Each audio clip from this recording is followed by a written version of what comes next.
Welcome. I'm Andrew Gall. I've been 20 plus years in how technology is changing business models within organizations and involved in startups and angel investing. So that's a brief introduction to myself.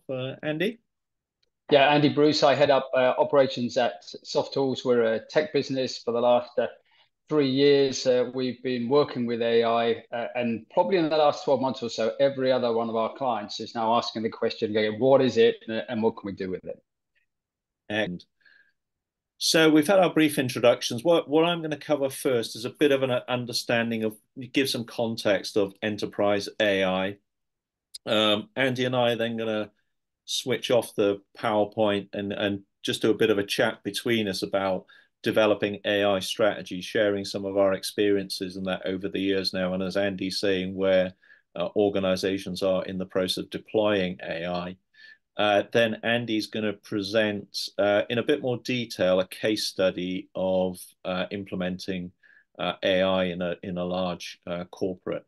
And then we'll have a little bit of time for, say, questions and perspectives, maybe from each of you on what you see as enterprise sort of within your organization. So what do we mean by navigating the AI steps for sort of an enterprise? I say I've been 20 plus years in seeing how technology is changing businesses and been through lots of waves of .com. That's where I sort of started, and that really why I started in the late 90s, 2000, because I saw corporates were sort of saying, oh, people online are weird. We're not going to sell direct to customers. This internet thing is just a passing, and it took so long for them to get into this. And we've been through electric vehicles, we've been through sustainable products and sort of stuff like that. And AI for me now is the biggest wave. So what do I see as how we navigate the steps for the enterprise? First thing I think is individuals need to build up some understanding of AI and what capabilities that are coming down the road. Yes, a bit of an understanding of different types of AI, predictive AI, machine learning, neural networks, that sort of high level sort of view, but they've reached tipping points in that now, which are causing organizations to rethink about what's going to be coming down the line. So we're going to give a little bit of, I'm going to give some examples of those things, and we're doing a practical AI course to get up to that space. Organizations, I think, then need to review their organization's current processes, and Andy will talk about some of those examples, and I'm going to talk about some examples when we go through here. And then I think for organizations, when they've got some understanding of their processes of selling to customers, writing documents, doing marketing materials, how can you use AI as an assistant for you in your organization? And we're seeing from people who've been on our practical AI workshops now, lots of examples of people using it for creating documents to go to Innovate UK or pitch decks or sort of things like that. Then there's the important factor of how do you implement enterprise processes in a secure data AI platform? And that's what we're going to be talking about.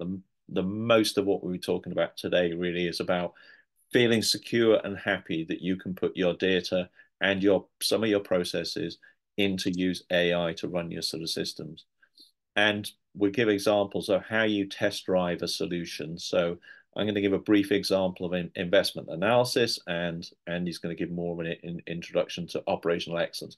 And we really talk about test drive in this sort of situation because you want to start getting on the hands on the steering wheel, start driving these new capabilities before you then review it and roll it out across the rest of your organization. And one of the things I really want to think about is how do we explore new business models? What's going to happen in your industry when new entrants or your competitors start using AI in quite a radical different way to build new business models that are going to disrupt your industry? So these are just a few use cases that we're now seeing coming back from people that have been on our sort of programs. So they're using AI now to generate ideas, to generate product ideas, to generate service ideas. By giving a brief, the AI systems are coming back with ideas for how you sort of run your business, how you might create new sort of products, And it's really as a brainstorming, idea clarification, idea enhancing, market research, and that is happening in those spaces.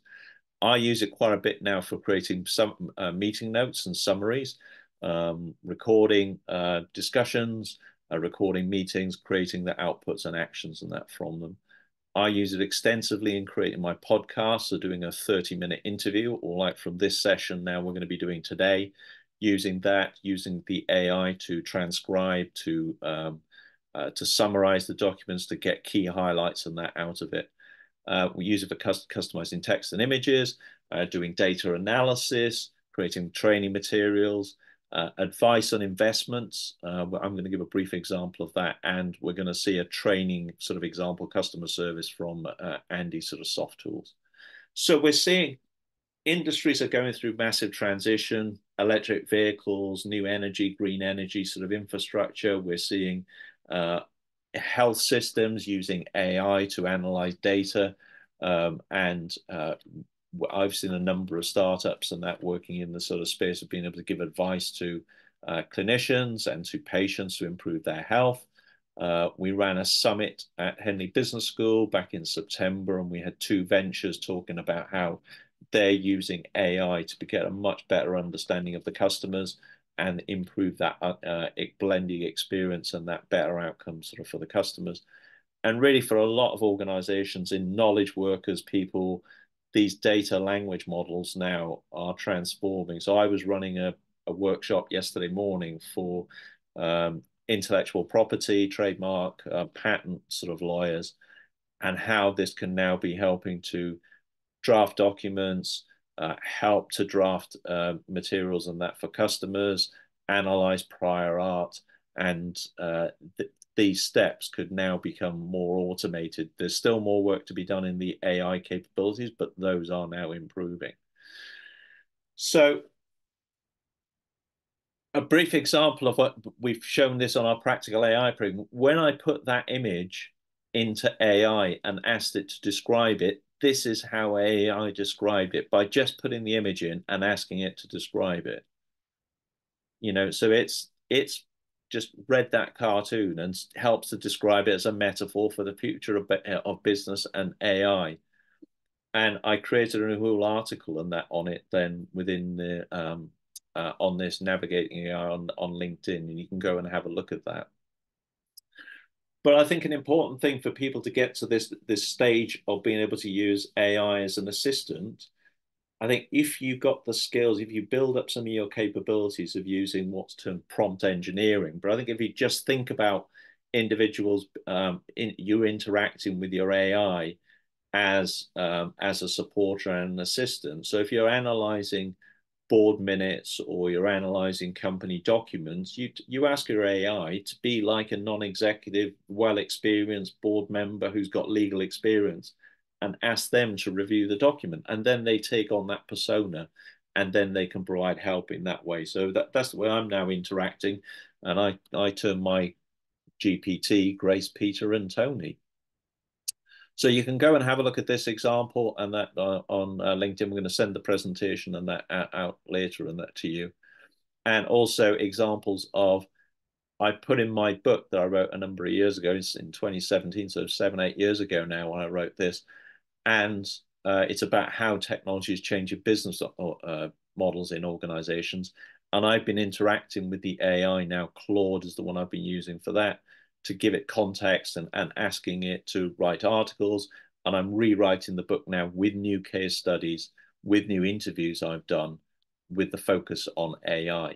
But this gives an example of how you can use AI when you put in your company information, when you put in previous customer proposals, when you put in previous grant applications, that you can use AI to create and refine your content. Here's an example where if you put an image in, this is me doing a swim on Christmas Day, which I could use for marketing my holiday Airbnb in the west of Ireland.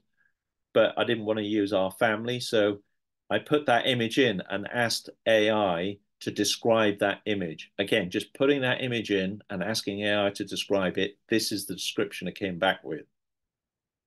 So you can see that's a very good description, probably better than what I would sort of describe and that in there. Now, if I put that text back into AI and ask it to create an image, this was the image that it created. Or if I wanted to create, if I said, well, I want to, appeal to the Asian market, please give me customers that might be of that. This is the image that it created in that for me. So here's an example of where you might use it in marketing to refine your content in language, in images, to suit a particular market, either a demographic group or age group or particular countries. Here's an example I tried out because I heard that Walmart were using AI to describe their describe products for their catalogs. So I very simply dropped in that image of the batteries into Claude, and this is the description it came back with from just putting the image in. And then the example of the plugs when I put that into GPT-4. So it's maybe not perfect, but how much time would that save organizations and individuals if they're wanting to describe things or put things in catalogs or put things in books or translate things and that for different markets? Now, some of you who've been on our practical AI programs maybe haven't sort of seen this. So if you've got your phone handy, maybe use that to scan this QR code if you haven't sort of tried already. And by the end of this presentation, you will receive a personalized avatar message and that from me, which is personalized with your name, your organization, and gives you the opportunity to fix a meeting and that with us. So it's showing how you can maybe use AI and avatars now to personalize the work and that you do with it with your customers for customer service or training or for communication within your organization. This example I'm not going to show online now, but you go and have a look at it later. With this shows that I took a discussion I was having with a colleague, which is about a 5-minute discussion, put that content, those words or that audio in, got the text and asked AI to summarize that down to 1 minute. And then I used that 1 minute of text that AI had generated from our discussion, my avatar then spoke. So I didn't create the words and it wasn't me speaking it, but go and have a try of that. Again, I think it's an interesting example of where you might translate, where you could create content and have an avatar driving it. In this example, I spoke in English. You see the original video, and then you will see me speaking Spanish. And it was interesting in the workshop that some of you might have attended when we were in London. One of the individuals who was there was a great linguist, and she said, yeah, it's Spanish, but it's Mexican or American Spanish, which is just a good point that, these systems have been trained and they've got a bias or they've got a particular perspective on what they're doing. So you need to be aware of that, when you're deploying these things on in your business. So if you did this thing with if you scan that and put your details in for the personalized avatar, what you will receive is an email with a little link and a little GIF. And when you click on that, you get a web page, which you will have a personalized avatar message from me and an opportunity to sort of fix up a meeting. So I think, go and have a look at this and that yourself and that later. But I think just another example about how AI is driving that.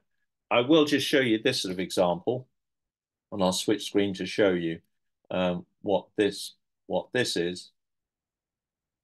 So in this example, and you'll get the LinkedIn link, I use Perplexity to can you see the screen okay there, Andy? Is there now switch to LinkedIn? Yeah, I'll take it. It's okay. Yes. Yeah, no problem. That's all right. Sometimes these things would switch. So here in LinkedIn, I use Perplexity. I asked Perplexity to write a short marketing text about me and Amovar. Perplexity went off, looked on the internet, found my profile on LinkedIn, found my company website, found me Eventbrite, It created the text, and then I put that text into HeyGen, into an avatar that they've got here. And this now is the avatar speaking words that were created by AI. Hi, I'm Nick, the HeyGen avatar, and I'm excited to introduce you to Andrew Gall, the founder and chief AI officer of Amava, a leading consulting firm. Andrew has over 20 years of experience advising global enterprises on how to leverage emerging technologies like AI to drive innovation, productivity, and transformative change. Do reach out to Andrew to drive your AI transformation. This has been a demo of HeyGen's avatar in motion. What do you think? Hi, I'm Nick, the HeyGen avatar. So that I think is it. That I think is an interesting use. And at the beginning of our practical AI workshop, we talk about, can you create $1 billion business today with just one individual? Now, if I can create these products, if I can create these materials, if I can create, a business selling something or selling services, I could have a whole team of avatars which are customized to particular markets that I'm going for. I can use AI to improve my operations. I can use my AI for health and safety regulation. I can use my AI for all sorts of things and that within the business. And how do you string those things and that together for lots of different sort of use cases? So Andy's going to talk through the AI sort of test drive, but the reason I include this in here is that this is the avatar that Andy uses in SoftTools, and she explains a lot of their sort of training material. And I've been impressed by Andy providing these because you can very quickly tailor these contents then. So rather than having to refilm individuals or regenerate these sort of things with humans, the avatars and that can provide a lot richer sort of explanations. And what we're going to move into now is describing how you could test drive using an AI accelerator. So Andy and I are working together on this, and we've used this to create. We've been through this accelerator program to do investment analysis, in AI investment analysis powered by AI. And we recently had 820, the founder of 820, and we've had his permission to show and demonstrate this within the application and that we've created. And it was interesting at the Cambridge workshop, we only had a short amount of time to be able to show this to the head of Cambridge Angels, who was on the program, and Anthony and that who were there. But now this is embedded, and Andy will talk a bit more about it when he talks through his process. But here's the sort of the normal sort of data you would have, and that within an application or within an operational excellence or within your organization of data that's been tidied up that might have been in Excel spreadsheets. But the interesting bit I wanted to show you here is when in this system, when we put the PDF of their pitch deck into the system, we can then use AI to analyze and give sort of, for example, summaries of the deck. This is all enhanced with AI. The entrepreneur didn't have to put that information in, and us as investment analysts didn't have to sort of create that. So these are questions that the AI system has created from its reading of the pitch deck and the information for us to ask as entrepreneurs what sort of things we would ask the entrepreneurs about their market adoption, their operational scalability, and their impact. So I think this is a sort of a full example then of being able to use AI to enhance and be an assistant in an automated way within a systemized sort of way. So, Andy, we're going to hand over and have a bit of a discussion on that there now in terms of what our thoughts are and how things are moving along and that within this sort of area. So any perspectives you'd like to add to the overview I've just given about the steps to AI, Andy? Well, I think the first thing that strikes me is just that reinforcement that this is not something small. It's not something that's continuous improvement. This is about step change, and everything you say there has the potential to impact pretty much every process in the organization. And I look back at my own organization, looking at a software business, and probably 50–60% of our processes now are using AI in some way, shape, or form or another. So it's a very, very significant change. And I'll talk a little bit later about the work we're doing with Coca-Cola in Japan about some of the challenges they had and that initial fear factor, the rabbits in the headlights. But ultimately, this isn't something we can ignore, and the sooner we engage, the better. So I guess that's the key message that's coming out to me. It's pretty exciting on the one hand, but at the same time, that people that haven't yet engaged are also quite fearful of it. And last week, we were running this program in Malaysia. We were working with 30 biotech startups. None of them had really experienced AI. In fact, all of them really need to go through your practical AI program, Andrew, and that's one of the conversations we were having, just to get a basic understanding, a basic awareness. So don't judge from the outside, engage, understand what's happening because it's going to change, and then start to form opinions about how we might use it. So yeah, it's pretty exciting, but lots to think about. Yeah, yeah, and I think that point of stepping back and getting the hands on, I think that's been an important step and realization in that for me, because in discussions with people I've known for many years in the investment space, and in fact in the tech space and that as well, one of the comments that came back from them actually was, well, to me about 9 months ago, and he said, like, Andrew, you're too far ahead of the curve. He said people just haven't put their hands on these sort of systems, and I've seen it now with executives in lots of organizations. When you sort of say, well, and they say, oh, well, I tried GPT once and it didn't give me a good answer. Yeah. But you've seen, and the participants who've been on our programs, they get the wow moments when you drop my book into the system and it's like, right, okay, now let's interrogate it. And it does it like that. You ask it to create LinkedIn articles from a 20-minute podcast, and it does it like that. You put in that example with 820, and Anthony had a wow moment. And I said, well, okay, well, yes, of course, you put a couple of competitors in, or you said you're unique in the marketplace. But when I put it into AI, it gives a much rounded perspective of challenges that he's going to face. And whether you're creating documents or whether you're creating pitch decks for organizations or whether you're creating marketing materials, it can be enhanced so much in that now within your organization. Yeah, definitely. I think one of the good points you make there is that the wow moment, it could be different for everybody. And the trouble is, if you read something in the press and it's not relevant for you, it's very easy to dismiss the underlying technology. But I think you've got to understand, how could this have a real impact on me and my team?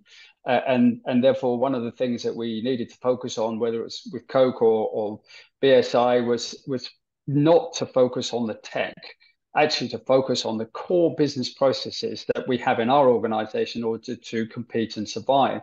And if we focus on the processes and then ask the question, okay, which of these emerging AI services could enhance time, cost, performance of what we're trying to do in that process? So process first, but then utilize the appropriate AI services. And again, we'll talk more about that with the Coca-Cola case. Yeah, I'll push back a little bit on that with you, though, Andy, that you do need a bit of an understanding what the AI in that can do, because we're in a bit of an innovator's dilemma in that here, in that, until you see the power of this stuff and you get a few wow moments, it's like, oh, well, I'm just going to re-engineer again and we're going to do the same old sort of stuff on that before, but you're going to transform it. I was on this discussion couple of days ago, say, with people who are very much focused on this intellectual property. And they were saying, oh, but it's not as good as me writing a patent and that at the moment and sort of stuff like that. And the analogy that I would use now, I used then, was saying, look, black cab taxi drivers in London needed to spend months and months, if not years, to get the knowledge of the streets of London to be able to get a license to drive a black cab. Then Uber came along with its AI, that type of AI of creating a map. And any of us with our own private cars now can be a driver. Now, okay, you haven't got the knowledge, but my point was, you've now got a lot more people empowered to do this thing, and it's in a nice car, and they chat to you, and they've got a 5-star rating, and they'll give you a bottle of water. compared to what is the service you might get with a typical black cab. You know, they've got a stamp on that on them, but is that the service? Now, let's take that analogy to creating trademarks, improving operational excellence with your own people rather than have to employ a consultant, being able to get health sort of advice when the doctors aren't available. You know, I think this is going to transform in different ways when we understand the power and that of these areas. Yes, yeah, no, I would definitely agree. You've got to have an understanding of what is currently possible and what we think will be possible in the near future. And it's pretty exciting, but without that understanding, of course, we look at our process as much as we like and not going to come up with an answer. So it's definitely the two together. Yeah, yeah. Great. So Andy, over to you to give us a case example of, you know, Coca-Cola and improving operational excellence when they looked at one of their processes. Yeah, okay, great. Let me just share my screen.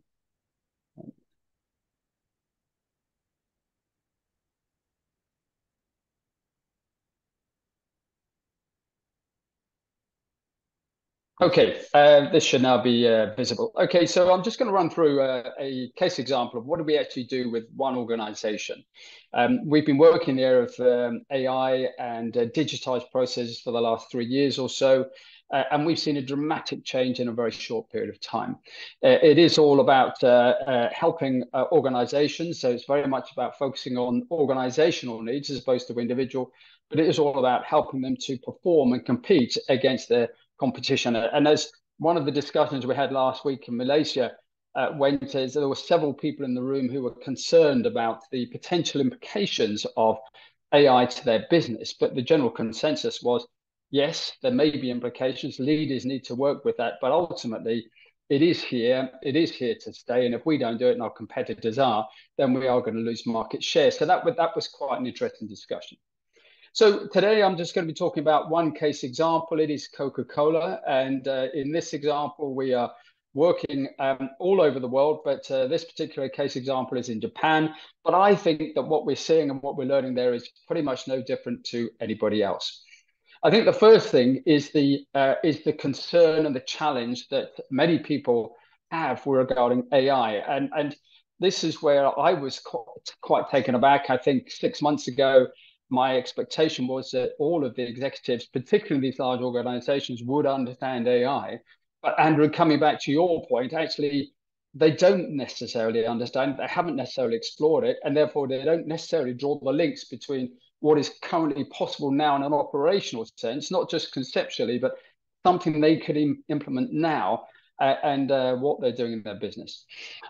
So some of the comments we hear.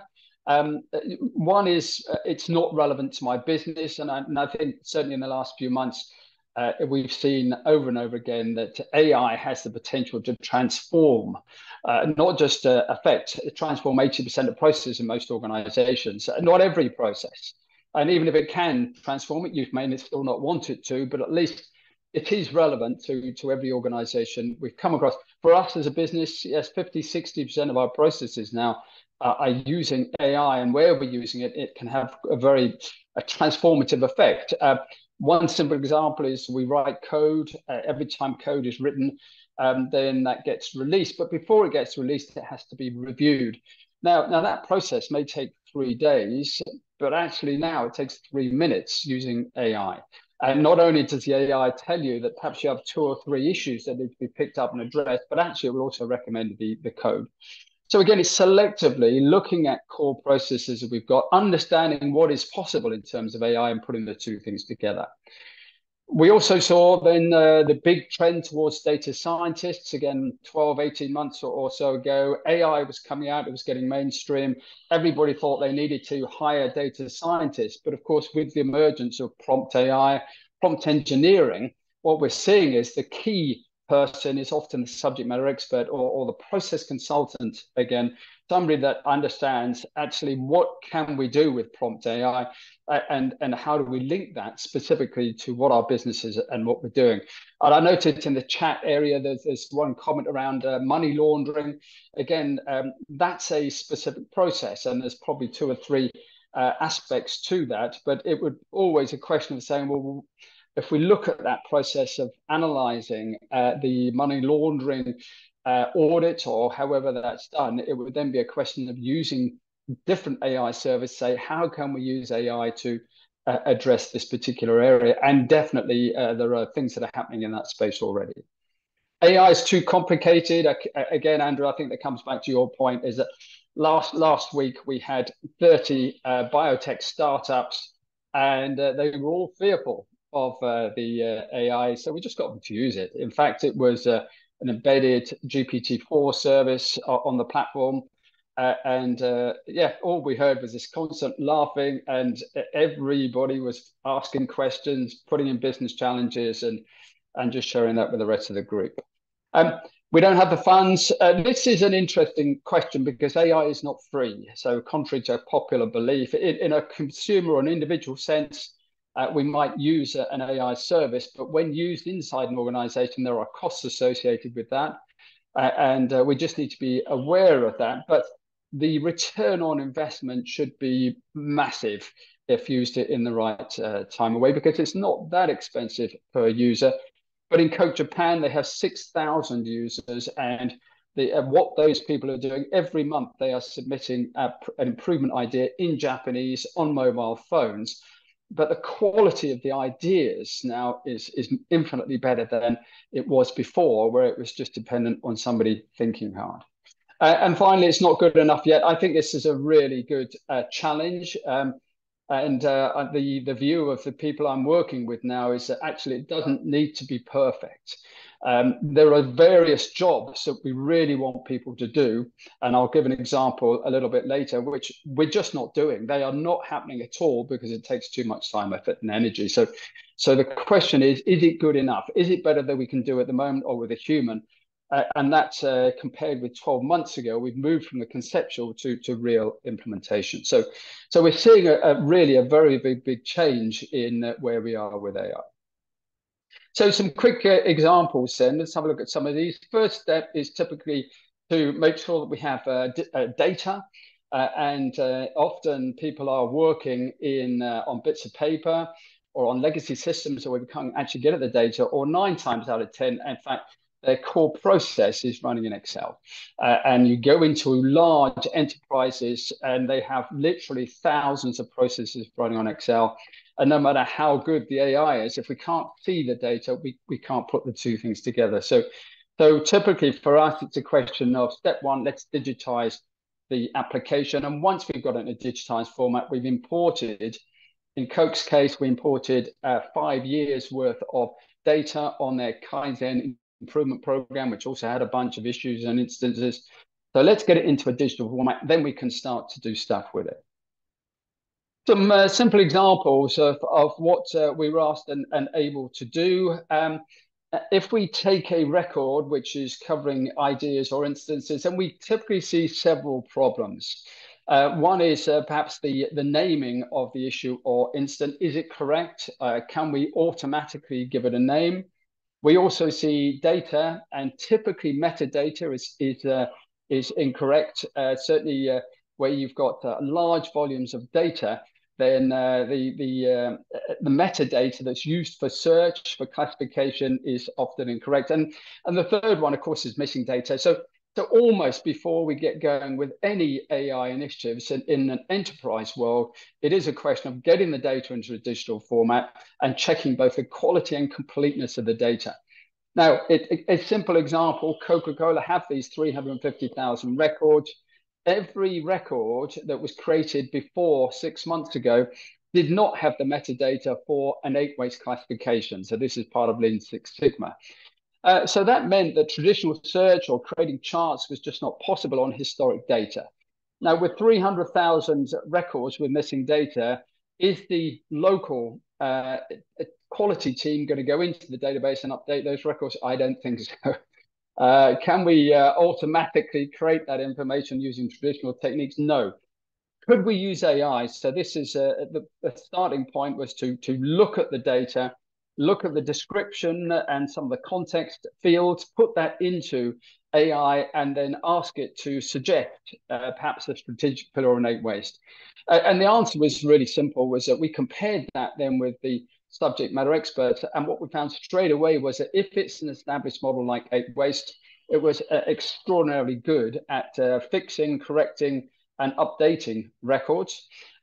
Where it was something unique, for example, in Coca-Cola's case, it was, can we link all of these ideas to one of 8 strategic pillars? It was not so good. So what we found we had to do there was not to train the model or do anything sophisticated, but actually all we did was to change the prompt to say, classify it according to one of these 8 pillars, but we also included a full description of each pillar. And we went from something like 65% accuracy to well over 90%. In fact, much better in both cases than what real users were doing. So now we're at a point where we've got a database, it is digitized, and now we've got quality data that's now complete. Now we can start to do some interesting things with this. So one of the things we did here was to use just simple suggestions. We found that we would take a particular issue, and the prompt that we built into the application was to automatically suggest ideas for corrective action.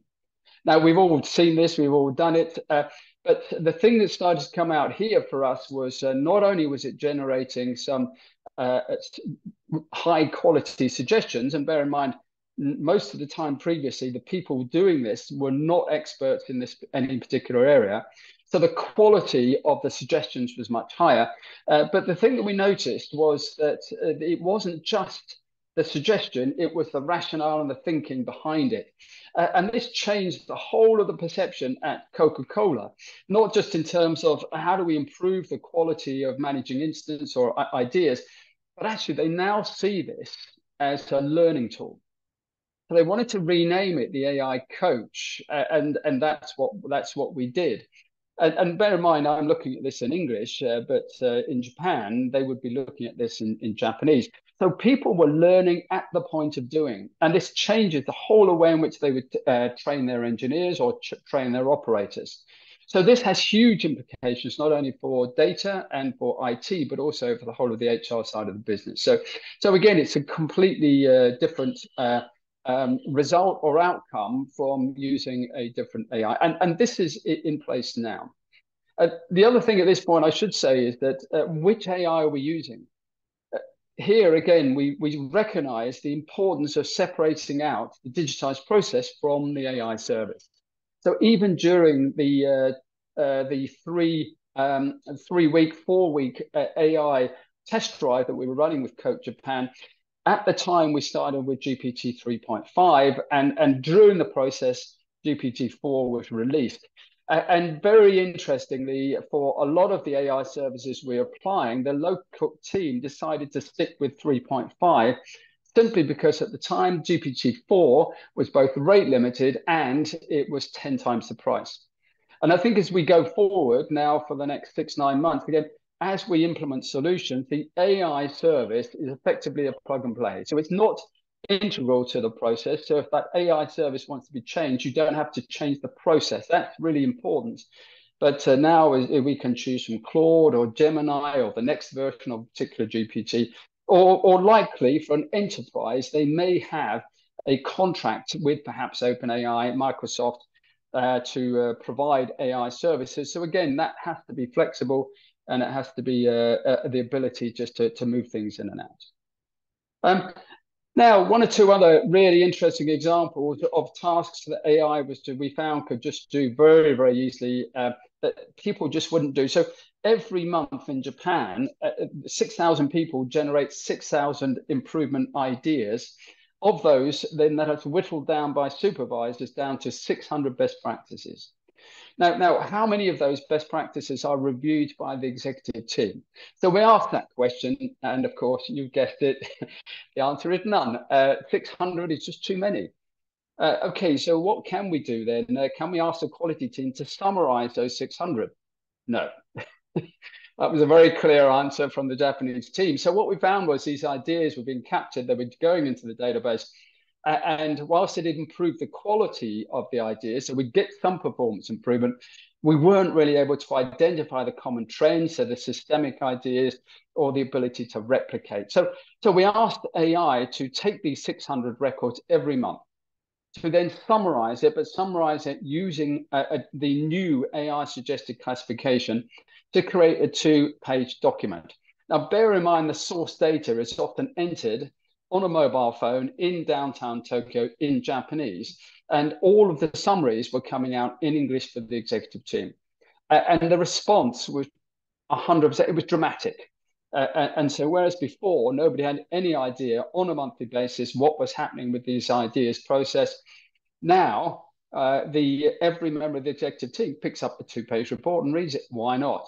So a really, really good example of a very, very high value activity, which leads to dramatic step changes in performance. But it's a task that just physically cannot be done by humans. Is it perfect? Probably not. But these reports, these 2-page reports, are absolutely compelling. And we found a way to remove any inaccuracies. So, for example, where there are no records in a particular classification, the system will say that rather than generating text. So it's changed the whole way in which the executive team are now relating to the Kaizen initiative from the bottom up. So, in summary, then we see probably 6 key AI services which are being implemented across all of our clients. So these are common services, and then in addition to that, you would have bespoke services, for example, for money laundering. But data quality, data completeness, yes, always an issue for clients, particularly if we're looking back over multi-year. Andrew, you gave a really interesting example of document data extraction, working with the investment packs, of investor packs. And we will see more of that. Every other client has a whole load of data in PDF documents, Word documents, PowerPoint documents. Can we get to that? Well, right at this point in time, APIs are being produced to allow us to, in a business and enterprise sense, take those documents, feed it in, and just ask it, interrogate it, just as you would the internet. Data, keywords, and clustering. So changing the way in which we classify data, really interesting, because that often gives us competitive advantage. It gives us insights into our own business in a way that we didn't have before. Comparative matching. This is very important for replication. So can we not look at the external world, but can we use AI and AI data lens to look at our internal data? Now, that's fantastic because nobody has any concerns over that because the data is not going outside. But then if we have got an idea, or if we've got an instant, and then have we seen this before? And if we have, can I get to it? And can I learn from that? Can I replicate it?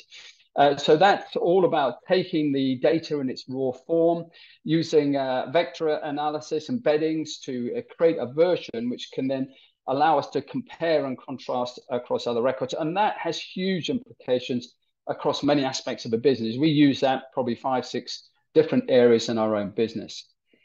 Idea suggestion, this is, and that's where we talked about not just suggesting ideas, but changing the whole basis on which people learn.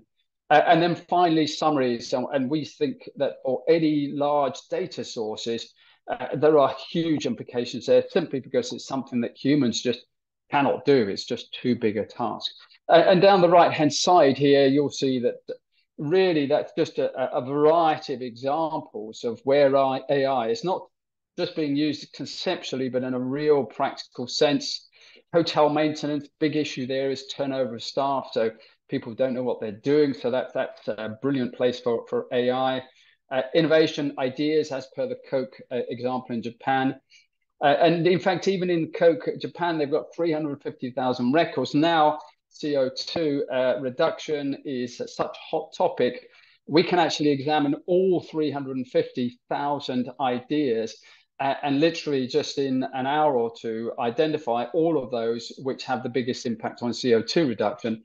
And having identified them, that's probably been implemented in one plant. There are 200 plants. So suddenly that replication, proactive replication of ideas in a specific area is now possible and feasible. Right the way through supplier management, automatically look at risks associated projects, error logs, incident management, issues management, looking at skills, supplier onboarding, supplier selection, right the way down to Kaizen, an example we talked about before. So I think those are the main points. For most of our clients, the key thing I think is to engage. Is we can talk about it as much as you want, we can theorize about it. By far, the best approach is to identify a specific real process that where if we can transform that process, it will really have an impact on our business. And then just to put in place a simple test drive. So over a 20-day period, then working with clients like Coke to then take that process, digitize it, and then very quickly explore different AI services. And obviously, we bring that knowledge with us so we can demonstrate and show a whole variety of different services. But hopefully, we will start to see a little bit more maturity in the client where they already have an awareness of what is currently possible. But it's not just the AI. It's very interesting. It might be very exciting, but ultimately, can we apply in a very real sense within the enterprise? So the AI test drive, very intensive 20-day program where clients can actually create a solution which they can implement or fail fast. But the key thing is to engage. So yes, it's a very, very different process now compared with 6 months ago, Andrew. Excellent, Andy. That's great. No, thanks so much for that. And I think for me, when you first showed me the sort of examples of your Coca-Cola and sort of test system and said, right, okay, here's all that information, and we put in an example of how do I improve the efficiency, environmental efficiency for our forklift trucks, and that whole thing, when you think through it, from Japanese and Malay, and forklift truck is also a hoist or a lifter. And when you said ESG or environmental stuff, it's to be water and plastic and fuel and sort of thing. The AI understands all of that concept about the thing and the thing you're trying to do. And then it comes back with some fantastic summaries and then the implementation plans. And as you sort of said, I was thinking through that. I think, well, okay, the organizations were never doing that stuff. Or if they were going to do it, it would be like, oh, we'll have to employ a consulting company and we can only do 4 projects a year. And that will be tens of thousands of pounds. And now in this AI empowered, on this data, they could be doing it, as you said, on a weekly basis or a monthly basis in their 200 plants. And it's just as AI as an assistant, it just becomes amazing, doesn't it? That potential. Yeah, it does. And you look at your top 100 processes, everyone has the potential for that step change in improvement. But it doesn't have necessarily some of the downsides about loss of jobs. I mean, what we're seeing in every client so far is that it improves a process that a human can't be doing. But it's adding value typically. If it, and in one case in Coke Japan, it meant that a team of 5 people no longer had to check to make sure 6,000 people had actually put forward a suggestion scheme each month. But that's all they were doing. There's no value-added activity. But that team of 5 now, they're all focused on best practice. So identifying it, replicating it, and implementing it. So yeah, it offers huge potential. And it's not always applicable. It's not always cost effective. Doesn't always give return on investment. But there are hundreds and hundreds of opportunities for most organizations. No, that's great, and it's great. And right, we've now got the time to answer some questions. If anybody would like to step forward, we had one question which was around how long did it do to clean the data on the chat, and I responded giving the example from the investment analysis sort of side, in terms of, in this sprint period, depends how dirty the data is and how much it is. And like in the case when we did the investment one, there were about 490 pictures. So in those cases, when you were tidying up tens or 100, it was more easy to do that manually. And you gave the example with Coca-Cola of when there's hundreds of thousands you've got to change, then you could create a little bit of computer script and that within it. But I think we're pretty confident that it's within this 2 to 4 week sort of sprint with a few days of input from yourself and the users doing some tidy cleanup, and it's that balance, isn't it? How much time am I going to spend doing this? What's the value in that of it versus the thing? But I think you can get within that period, get a valuable test drive outcome and that from it, I think is generally what we would say. I would definitely agree, and actually that in itself is useful output. So we end up with a database that's in a digital format, so it's accessible and it's complete and it's better quality. Whether or not we use AI to do that, then obviously the larger the volumes of data, the more sense it makes to use AI, because it can just be doing that. Whether it takes a minute, an hour, or even a couple of days, then it doesn't matter. It just carries on until the job is complete. But yeah, it's very interesting. We did have one interesting debate again in Coke, and that was we identified that AI could automatically classify new records. Interesting. So we know that people aren't very good at, let's say, classifying by the 8 wastes. So why don't we do it for them? And the kickback that we got, in fact, from the Japanese team was that, in fact, they didn't want to stop people thinking. And they reckoned that if they did it automatically for them, then within a year, nobody would understand what 8 waste was in any case, because AI had done it for them. So actually what they preferred to do was still ask people to do it, still get them to do it, but then we used AI in the background in a hidden field where we could do a comparison. And where there was a difference, we could just highlight that to the supervisor, and it then became a learning or a training opportunity. So they would then just get together with the person who submitted the idea and just clarify what the 8 wastes were. So it's part of that continuous learning as well as continuous improvement of the business. Yeah. We got a question, and so a valid point in terms of the test drive and the accelerator cost, and that, or the investment. Let's call it the investment, because it's an investment in understanding about AI. You're hosting this stuff on a secure Azure platform. You're cleaning the data up. So in terms of that sort of cost, Andy, the quotes we've given to organizations is like 20 to 30,000 pounds. Yes. Yeah. Time for the input, plus there's a bit of time from the client, of course, that their time and investment in cleaning up the data of their systems and that as well. Is that a fair response? Yeah, I think that's absolutely spot on. Again, it's like a classic profile that says there may be some examples where it's something very quick, very simple, and in fact we can demonstrate the AI test drive very easily just on the app. But to get engaged, which is absolutely the key thing, I'd say that was absolutely spot on. So whereas 6 months ago people would be thinking it's £100,000 plus to really create an AI solution which they can use and validate, and thinking 6 to 9 months, our view is that that model is completely outdated. We should be able to do it fast. We should be able to do it in 20 days. And after 20 days, the client is not a POC, because we don't end up with a conceptual output. We actually end out at 20 days. This is something where you throw the button and we can implement it the next day. Or alternatively, we turn it off. In other words, we have failed fast. We haven't invested a huge amount of time and money. We've learned from that, and we can now move on to the next idea. And you and I had that discussion a little while back, which I think is an important discussion, because important point, that this is a test drive, and in that, like the Coca-Cola example, that's it. Their 600 users on a monthly basis can now use that system that was done and implemented and tried in that thing. It wasn't, oh, we're going to create a proof of concept and it's it's then you're going to switch it off and you're not going to use it again. I think that's an important distinction, and it is an investment in a sort of system.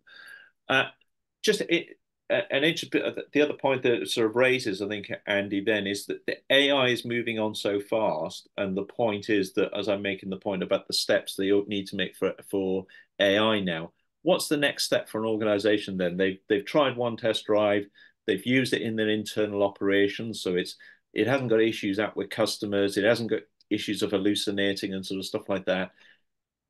Are your customers now looking at new processes and saying, okay, right, we've done that one, now let's look at another process? What's the next step for those organizations for next processes and keeping up to date with new models and doing the next things? Yeah, I think it's very similar to what you said earlier on, Andrew, in terms of exposing people to different AI services. Actually, by doing a test drive, then the people involved in that, whether it's execs or the subject matter experts, they understand so much more about the potential of what it is. And two things will happen. Number one is, what do we do with the current process? And it's about implementing that. So embedding it within the organization, getting people on board, but then also building in a review process. So every 3 months, that process would be looked at, and it would be looked at from, do we need to change or optimize the process? But then looking at the emerging AI services. So, okay, so we implement this on GPT 3.5, perhaps Claude is giving us a better solution here. So it's then making sure that every one of these processes that's running AI is constantly reviewed and refreshed, and then you've got your continuous improvement process. But mainly it's about going sideways into other processes. And we saw this at Coke. We're working with the supply chain team around this Kaizen process. It started then to involve the IT and business systems team, and immediately there are 100 other opportunities that then suddenly present themselves. Yeah. So it's a question of looking at those, first of all, prioritizing them. Just as any transformation program, you might have 100 improvement opportunities. You've got to prioritize them and then start to work through them. Yeah, no, that's great. And I'm conscious of the time on people's time, so I'm going to wrap up now. Just one more slide and that to show to finish off here.